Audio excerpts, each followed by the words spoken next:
Shalom, this is Father Joel Kamaya, Salesian of Don Bosco, and I'll be presenting to you the Book of Numbers.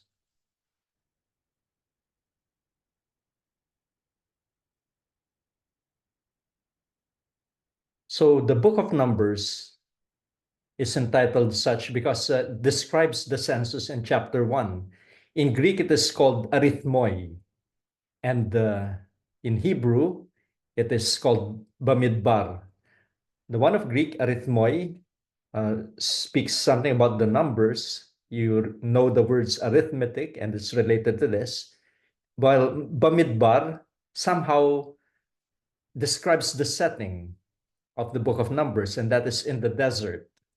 And if you note well, in Hebrew, in the Hebrew Bible, the title of the book for the Pentateuch now are the first words of each of the books. And so here it begins in the desert. And there's a long, complex history of this book. And the final form is possibly due to a priestly redaction of a Yahwistic source made sometime in the early Persian period, and that is the 5th century BC. And the name of the book comes from two censuses taken of the Israelites. Now, here's the structure of Numbers. So it's a change from the laws of Leviticus. And from this point on, all regulations and directives, they're aimed at the community on the move. Now, while they show a continuity with the concerns of Leviticus, repeating or elaborating many of its instructions about Levites, sacrifices, feast days, and vows, they are scattered throughout the story of Israel's move from Mount Sinai to the Promised Land. And so in this brief outline on the right, you would see that the laws within the narrative have been boxed. So there's law, there's narrative, and those in box are the laws. So you see there in Numbers 1, verse 1 to 10, verse 10. So that's a series of laws. And they speak about several things: order of the camp, the duties of the Levites, vows, feast day ceremonies, and offerings. And then we have a narrative, the journey from Sinai to Paran. And this is an attempt to capture Canaan from the south, and that one fails. And in Numbers chapter 15, and then Numbers 16 to 19, again, we have laws on sacrifice and ritual actions, and the challenge to Aaron's authority, the laws for high priests and Levites. So, but most of it is law. Numbers 20 to 21, again, the description of the journey, this time to the plains of Moab, and then the conquests of the kings Sihon and Og. Numbers 22 to 24, this is the opposition of the Moabites and the blessing by the prophet Balaam. Numbers 25, the rebellion and punishment at Baal Peor in Moab. And then once more, laws from Numbers 26 to 30, this time on census, inheritance, vows, and sacrifices. Then after that, we have Numbers 31 to 34. We see the final conquest of the area east of the Jordan River and the settling of some of the tribes there. And then 35 to 36, again, laws, an appendix with the laws on Levitical cities of refuge for the accused, and the inheritance laws. So you would see here that the outline reveals that while the book keeps the shape of a journey, you see a lot of laws all throughout. And the reason why the laws are in the narrative cannot be exactly known, but surely it seemed more proper to the Israelites than it does to us, who are used to a clear distinction between laws and stories. So here we have a mixture of it. Now, what are the sources for the book of Numbers? So like Leviticus, the laws that you find there, the materials gathered in this book come from many different ages. So you see there the oracles of Balaam with their archaic poetic lines and formulaic expressions. They originated in the time of the judges. And the poems in Numbers 21, 17 to 18, the Song of the Well, And in Numbers 21, 27 to 30, the lament over Heshbon, that may also be quite ancient fragments. And these, together with the story narrative, they're from the Yahwistic and Elohistic sources, while most of the laws are later, and then they belong to the priestly source. Now, P, also the priestly source, also tied the events in Numbers to the book of Exodus by listing all of the desert stopping places of Israel in chapter 33. Now, altogether, there are 12 major stages in their journey up to the arrival at the Promised Land. So 6 of these lead to Mount Sinai, and 6 lead away from it. And the priestly source took the first from Exodus 12 to 19, and then the last 6 from Numbers 20 to 22, creating a single narrative out of everything in Exodus, Leviticus, and Numbers. Now, you find something very peculiar here in the book of Numbers, the murmuring in the desert. So, a second indication of how closely Numbers is joined to the story of the book of Exodus lies in the great stress that both books place on how Israel grumbled and rebelled against God during those years in the desert. In fact, the two books often parallel each other in incidents. So you find there on the left of the table, you have Exodus 14 to 17, and then Numbers 11 to 21 on the right. And so you see there, Exodus 14:10, people complain that Egyptians are about to slay them, that God opens the Red Sea. And then Numbers 11:1, people grumble against Yahweh at Taberah, so fire punishes them. And then other grumblings in Exodus 15:23, people grumble at Elim about bitter water, and Moses cures the water. And then Exodus 16:3, people grumble at no food in the desert of sin. Exodus 17:2, no water at Rephidim, and God gives water from the rock. And the grumblings also in Numbers 11 to 21. We've mentioned the first one in verse 4 of the book of chapter 11 of the book of Numbers. People grumble about no meat at Kibroth Hattava, and God sends quail, but he also sends a plague. Numbers chapter 12, Miriam and Aaron rebel against Moses, and God gives Miriam leprosy. Numbers 14, people rebel at the desert, a desert stay. God at the desert stay, and God extends the time to 40 years. In Numbers 16, Korah, Dathan, and Abiram, they rebel against Moses, and God consumes them in fire.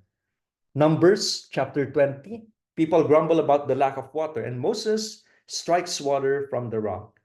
Numbers 21, people grumble about food, and God sends fiery serpents. So you see that? The murmuring in the desert. Now, the incidents recounted in the book of Exodus, they stress the patience of Yahweh, who always listens to Israel's needs and intervenes to help. Now, in Numbers 11 to 21, it stresses the people's constant rebellion leads Yahweh to punish them time and again. But each time, Moses intervenes and begs for the sake of the people. And then God softens his anger, and Yahweh was not as simple as we might sometimes think. The constant repetition of the rebellion theme would not have been missed by the Israelites of the 6th century, for whom the priestly author wrote.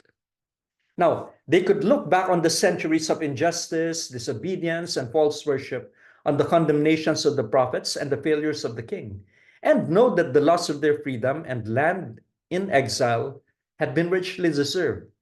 And God cannot be pushed too far without asserting his own justice and honor. Yet even at a late hour, he could turn from his anger and spare them if they would only turn to him. Now, more than most books of the Old Testament, Numbers lets us see why the Pentateuch came to be the way it is. A gathering of very old traditions and much later added developments. For Israel, each part of the ancient faith tradition had a message for later generations. And going to the end of the book of Numbers, Moses is told that he would die. That's Numbers 27:12 to 14. In Deuteronomy 34:1 to 8, his death is recounted, and the leadership passes to a new war captain and trusted follower, and you know him, Joshua.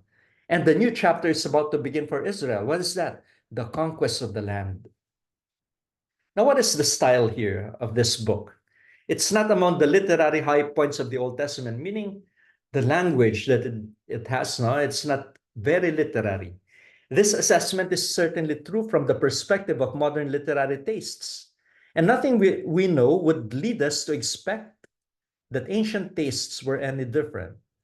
So, for this reason, Numbers has not been the subject of much aesthetic analysis. Now, while this must be admitted for fear of overextending our literary appreciation of the Bible, it must also be recognized that parts of the book are interesting from a literary point of view.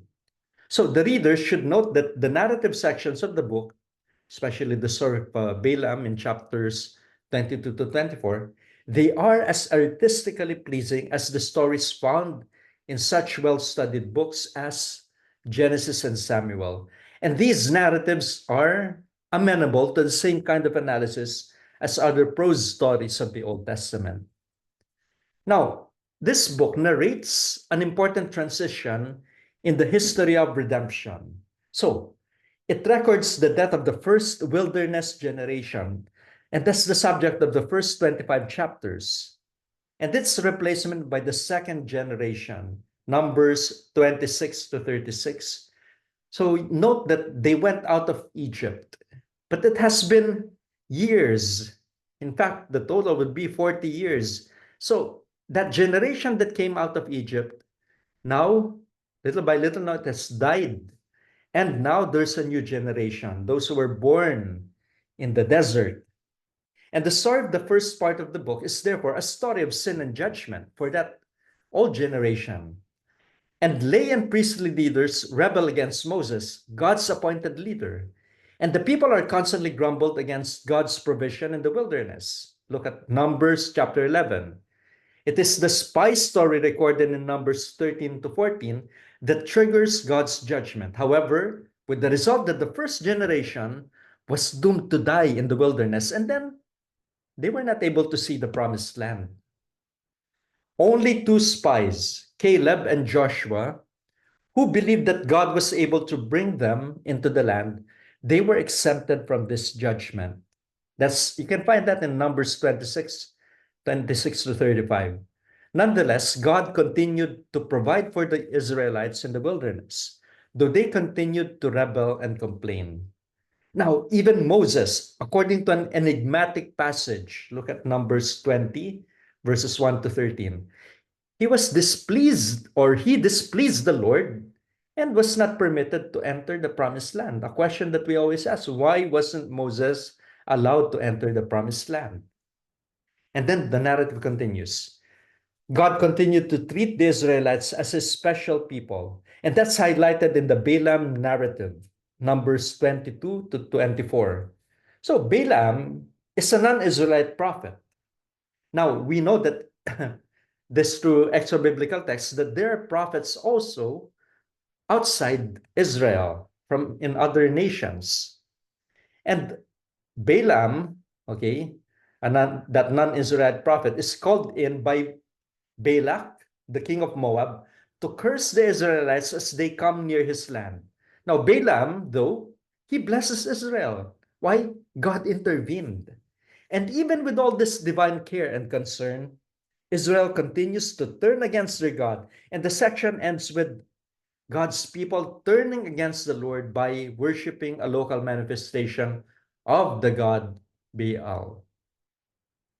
Now, while the first section of the book concentrates on the judgment of the first generation, this Bible scholar, Dennis Olson, argues that the second part, chapters 26 to 36, that's basically positive and hopeful. No one who was an adult at the time of the spies' report was still alive. So a new generation now stood before the Lord, and the time was right for entering the promised land. Thus, as Olson points out, the contents of these chapters are definitely, or the content of these chapters is definitely positive. So he writes, after all the deaths of the first generation, not one death of a member of the second generation is recorded. Military engagements are successful. You find that in Numbers 28. And potential crises are resolved. Numbers 32. And laws which look forward to the future life in the land of Canaan are promulgated. Numbers 34. And the threat remains, but the promise of the future is the dominant note which is sounded at the end of the book. Now, it is on this note of expectant hope that the book ends. Note that the hope never turns into certainty. That is, the hope of the second generation is an untried hope. And this generation too will face severe threats to its faith. So see the book of Joshua, okay? And it remains to be seen how they will respond. Now, what is the perennial value of the book of Numbers? It functions as a paradigm for every succeeding generation of God's people. It invites every generation to put itself in the place of the new generation. Now, the book of Numbers is also relevant for us Christians. So, what does it tell us? God stays involved. Numbers illustrates one of the main themes of the whole Bible. The sin of the first generation could have led to the end of the story of redemption and the destruction of the people of God. But God does not abandon his people even in their rebellion and sin. Who's the principal actor here in Numbers? Yahweh. Even under extreme provocation, he keeps his covenant with Israel, guides them through the wilderness, and provides for their needs. God stays involved with his people because of his covenant love for them. And in the New Testament, we find that there's a continuation of this theme. Indeed, the New Testament is the climax of this theme. The Old Testament simply a prelude to what happens on the cross. So God's people continued to turn against him, but still, he sent his son, Jesus Christ, and they treated him brutally.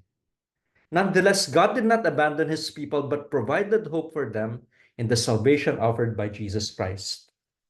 And each generation of Christians should place themselves in the position of the new generation of the book of Numbers. So, God has acted redemptively in our midst, and by doing so, he has given our lives meaning and hope. So, just like the Numbers generation, we're called upon to respond to God's grace with obedience. There's also this theme of the wilderness. That's why I chose as my background the wilderness. And the wilderness provides the background for most of these books: Exodus, Leviticus, Numbers, Deuteronomy. In fact, the title of Numbers is Bamidbar, in the desert. So, as explained in chapter 3, the Exodus wilderness wanderings, conquest theme, that's an important one that reverberates through the Bible. And then we also find here the theme of God's holiness. Numbers also continues the important theme of God's presence and holiness. And this may be observed in the care with which the text deals with the place of the Levites as guardians of God's people. And you find the guardians of God's holiness, I mean. And we've talked about this now in the past, now in Exodus and Leviticus especially. So God's holiness continues here. Numbers 3. And then especially in the responsibility to transport the tabernacle and its furniture. That's Numbers 4. And many of the laws presented throughout Numbers are there to assure the purity of the camp. So please do read the whole of the book of Numbers, and you will discover a lot of things, especially who is God for the Israelites? Who is God? What is God's characteristic?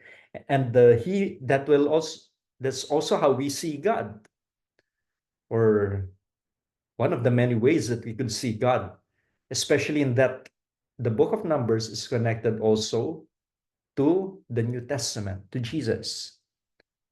So I end here, and again, I invite you to read the book of Numbers.